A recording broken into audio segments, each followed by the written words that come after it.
नागपूर शहरातून एक धक्कादायक आणि गंभीर प्रकार समोर आला आहे। बनावट शिक्षक नियुक्ती आणि शालांत आयडी घोटाळा प्रकरणात पोलिसांनी आणखी 3 आरोपींना अटक केली आहे।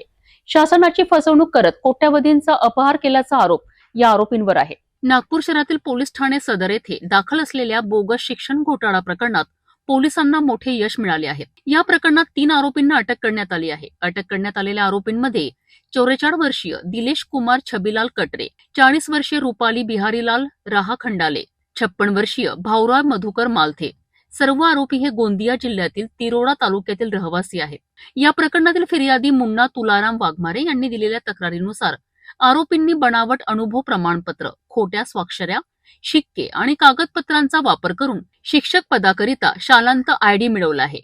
या बनावट कागदपत्रांच्या आधारे सहाय्यक शिक्षक ते मुख्याध्यापक पदापर्यंत मान्यता मिळवून शासनाचा निधी अपहार करण्यात आला आहे। विशेष म्हणजे ही बनावट नियुक्ती 2017 ते 2023 या कालावधीत करण्यात आल्याचे तपासात निष्पन्न झाले आहे।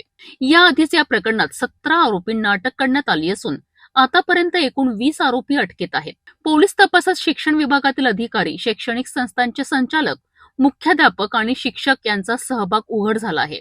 या आरोपींना न्यायालयाने पोलीस कोठडी मंजूर केली असून तपास अजूनही सुरू आहे। पोलिसांच्या मते या घोटाळ्यात आणखी अनेक आरोपींचा सहभाग असल्याची शक्यता असून लवकरच आणखी अटक होणार आहे।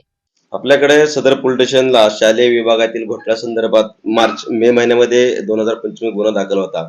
त्या गुन्ह्याच्या तपासामध्ये आपल्याला काही आरोपीच्या घरातील घरझडतीमध्ये काही बनावट कागदपत्र मिळून आली होती। त्या बनावट कागदपत्रांच्या आधारे आपण पुढे तपास सुरू होता। त्या तपासामध्ये अद्यापर्यंत आपण एकूण 17 आरोपी अटक केलेले आहेत।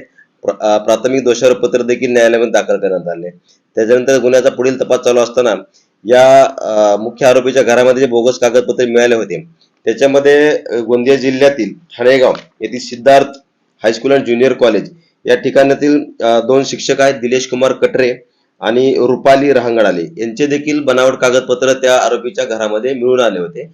त्याच्या संबंधाने आपण तपास करत असताना शालेय विभागातील वेगवेगळ्या कार्यालयामधून त्यांची माहिती प्राप्त केली असता एकंदरीत तपासामध्ये असं दिसून आलं की यांनी त्यांचे बनावट कागदपत्र सादर करून प्रस्ताव दाखल केले आहेत आणि त्याच्या आधारे त्यांनी नियुक्ती प्राप्त केलेली आहे। त्याच्यावरून आपण या गुन्ह्यामध्ये त्यांना आरोपी केलं होतं। त्याच्या संदर्भात त्यांनी सेशन कोर्ट, हायकोर्ट वेगवेगळ्या ठिकाणी जामिनाकरता अर्ज केले, परंतु त्यांचे जामीन अर्ज आपण आपल्याकडे असलेल्या भक्कम पुराव्याच्या आधारे नाकारण्यात आले होते। यातील तिसरा आरोपी आहे ज्यांचं नाव भाऊराव मधुकर मालदे आहे।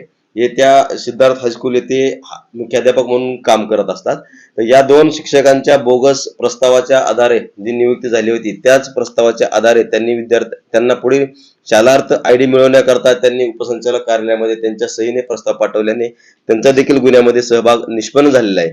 अशा पद्धतीने तिन्ही आरोपींचा गुन्ह्यामध्ये सहभाग निष्पन्न झाल्याने त्यांना जिल्हा गोंदिया ठाणेगाव येथून अटक करण्यात आले। न्यायालयामध्ये त्यांना हजर केलं असता त्यांना न्यायालयाकडून पुढील 2 दिवसाकरता पोलीस कस्टडी मिळाली असून त्याच्यामध्ये आपण अधिक तपास करत आहोत। त्याचबरोबर या गुन्ह्यामध्ये अनेक इतर शिक्षक विभागातील वेगवेगळे पदावरील अधिकारी किंवा वेगवेगळ्या संस्थांमधील शिक्षक व संस्थाचालक यांचा देखील सहभाग निष्पन्न होण्याची शक्यता आहे। शिक्षण क्षेत्रातील हा गंभीर आणि धक्कादायक घोटाळा शासन यंत्रणेच्या कार्यपद्धतीवर मोठे प्रश्नचिन्ह उपस्थित करीत आहेत। या प्रकरणातील तपास पुढील काळात आणखी कोणकोणते धक्कादायक खुलासे करतो याकडे सर्वांचे लक्ष लागले आहे।